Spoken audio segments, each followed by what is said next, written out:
বন্ধুরা বন্ধুরা তোমরা কি এই সুন্দর রিং বানাতে চাও? বানাতে হলে পুরো ভিডিওটা দেখো ভালো মতে।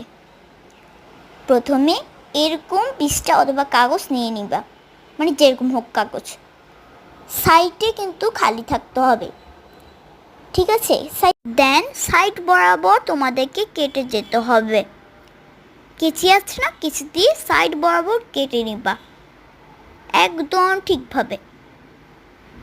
যতটুক পারো ওটুক নিবা, বেশি নিবা, বুঝছো? এই যে আমি তোমাদের দেখাচ্ছি, এই যে একটু করে কেটে নিবা। দেন আঙ্গুলের সাইজ করে কেটে নিবা, যতটুক পারো ওটুক কেটে নিবা। দেন বেশি কাটবা। দেন রং করে সুপারগ্লু হাতে লাগিয়ে সাইজ বরাবর